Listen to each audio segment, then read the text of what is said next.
Rivalry week off to a wowsing start. Brought to you by Roto-Wooda. Now, Lanning made some comments after the Northwestern game. Yes. That have gone viral. We haven't played them here yet, but we're about to. Well, it turns out, and I guess I didn't know this until after the unfortunate tragedy. I guess Charlie Kirk was a big Oregon Duck fan. I don't know why. He was at the game you guys were all at, the Ohio State game. Yeah, I only became aware of it after people noted that he was in attendance at that Oregon-Ohio State game last year. Yeah. So there were some text messages, I think, exchanged between Charlie Kirk and Dan Lanning before his death. And so Lanning felt compelled to speak about it after the game. And here's what that sounded like. I want to take a quick second to say something that's important to our players. And I wouldn't normally hop into this, but I want everybody to understand that this is not political in any way. But as a dad of 3 kids, a 13-year-old, a 12-year-old, a 10-year-old, I see at times what's going on in this country, and I think, I have a platform that is worth saying something about. And what I'll say right now is, where is the respect for human life? And I think there's a lot more to this. I mean, people can say, let's make it about guns and let's make it about mental health. Why can't we use a common sense approach and make it about everything? And this isn't me taking a stance, but our players told, me this spring that gun violence was really important to them. And I just want to ask everybody, what are we doing about it, right? We can continue to sit around and expect different results. And don't think I'm sitting here talking about gun control. Don't think I'm not talking about mental health. I'm talking about all of it. And how about we got a lot of smart people in this country. How about we do something to fix it, right? And I know that means a lot to our players. It certainly means something to me when I send my 3 kids to school and expect to see them come home. And I think enough's enough. And at some point, we got to look at ourselves, take a hard look in the mirror, and figure out where can we support the people that are having problems with mental health in this country. Where can we support making sure that people that shouldn't have weapons don't have weapons, and support, really our law enforcement to where they can, help handle situations when situations arise. So, again, I'm not trying to be political, but I do care about human life. And I do care about human decency, and I'm hoping that at some point we can take a stand and do something about it. Yeah, so I don't know who thinks that's controversial. If you do, he goes on. There's a little further where he talks a little bit about. There's a longer clip where he mentions Charlie Kirk and right. He liked Charlie. He agreed with some of his stuff, didn't agree with others, and he says it doesn't really matter. And he talks about being a father and and now an orphan child. So I think maybe that was maybe the one where it's such a. Do you have that, Buck? I don't have that part of that, but I can get it.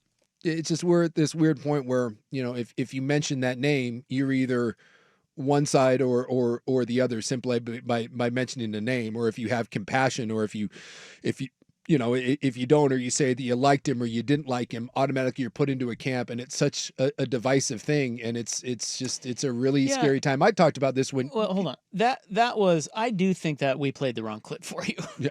I don't think that was the Northwestern game. Okay. I think that was his previous. He's Gun made violence. comments before about gun violence, and I think that's what that was. I think we made a mistake there. So okay, I apologize. I think, Buck, can you get Yes. his comments from Northwestern? Because the one he talks about, he talks about. It's more about Charlie. It's more about Charlie, and he talks about the locker room and just love. Yeah, and he says that we have a lot of different guys in our locker room that have different points of view, but we still love each other. We still respect each other. So, I had not heard that one, so I was a little kind of like, well, there's that one was the more generic one. Well, generic. That was after I think a school shooting. Well, and that's the sad last year. Well, this is the sad part is that we now have Dan Lanning's been here for a couple years, and we now have 2 speeches about gun violence because.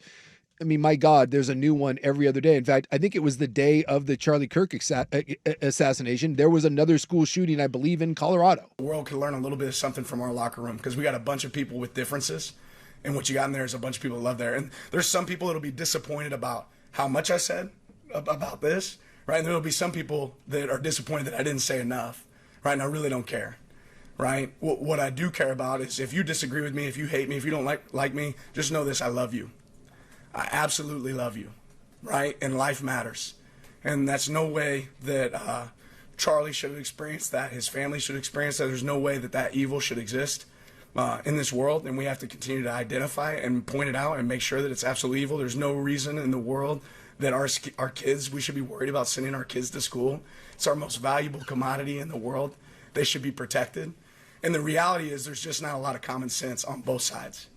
Like common sense says, oh, it's mental health, right? Common sense says, oh, it's guns. You know what? It's both.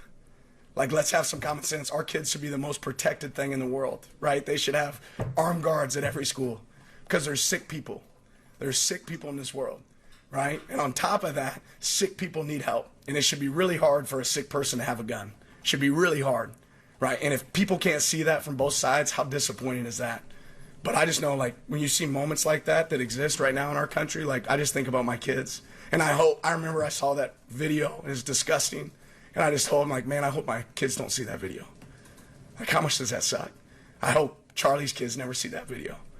Like, disgusting, right? And we glorify it.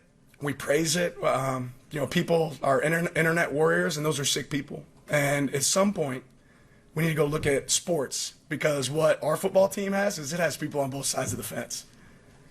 Right? And there's fans that love our team that have a lot of different opinions. And the truth is, there's a lot of things Charlie said that I did not agree with at all.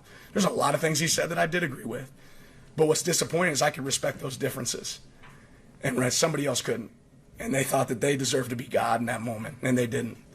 Right? And nobody should have to experience that. So, yeah, I got a lot of disappointment. We had we had Bible study with our team. We talked about it with our team, and I think our team feels the same way, regardless of views. I don't think they feel anybody ever deserves to experience what some people in our country are experiencing right now, and super disappointing.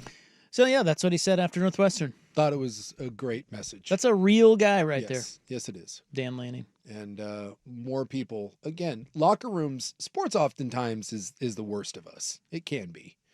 But sports can also be the best of us. And I do think locker rooms are a great, they're a great microcosm of what can be, because it is true.